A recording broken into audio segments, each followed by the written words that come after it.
નમસ્કાર દર્શક મિત્રો, ફરી એકવાર ગુજરાત સમાચાર યુટ્યુબ ચેનલમાં આપનું સ્વાગત છે। વાત કરીએ આજના સમાચારની તો ખેડૂત દેવા માફીને લઈને આવ્યા મહત્વના સમાચાર। ગુજરાતના દરેક ખેડૂતો માટે દેવા માફીને લઈને બજેટમાં કરવામાં આવી હતી મોટી જાહેરાત। બજેટમાં કૃષિ ક્ષેત્રે વધુ નાણાં ફાળવવામાં આવ્યા હતા, જ્યારે બજેટમાં ટેકનોલોજીનો ઉપયોગ વધારવા અને ખેડૂતોને બેન્કિંગ સેવાઓ સસ્તી કરવા સરકારે ભાર મૂક્યો છે। જ્યારે લાંબા સમયથી દેવામાં ડૂબેલા ખેડૂતોની સંપૂર્ણ લોન માફ કરી નાના ખેડૂતોને આર્થિક રીતે આગળ લેવામાં સરકાર આગળ આવશે। જ્યારે જે ખેડૂતો બેંકમાંથી રેગ્યુલર લોન ઉપાડે છે અને સમયસર પૈસા ભરી દે છે તેવા ખેડૂતોને લોનમાં રાહત આપવા આવશે તેવી આ બજેટમાં જાહેરાત કરવામાં આવી।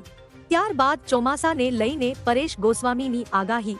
2024ના ચોમાસા અંગે આગોતરું એંધાણ આપતા પરેશ ગોસ્વામીએ કહ્યું છે કે 90% લઈને 106% સુધીનો વરસાદ જોવા મળશે અને ચોમાસું નોર્મલ રહેશે। ગયા વર્ષની જેમ 2 તબક્કામાં વાવણી થશે। વાવણીની વરસાદ થઈ જાય પછી એક મોટો ગેપ આવી શકે તેવી પણ ચિંતાજનક આગાહી તેમણે કરી છે।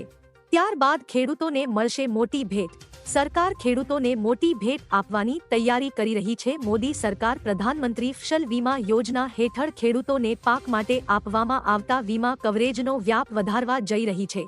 આગામી દિવસોમાં ખેડૂતોને આ યોજનાને હેઠળ તળાવ, ટ્રેક્ટર અને પશુઓ વગેરે માટે વીમા કવચનો લાભ મળી શકે તે માટે આવી તૈયારીઓ ચાલી રહી છે। મોદી સરકાર આ માટે 30,000 કરોડ રૂપિયાની જોગવાઈ કરી શકે છે। ત્યારબાદ હવે પેટ્રોલ ડીઝલ થશે સસ્તું।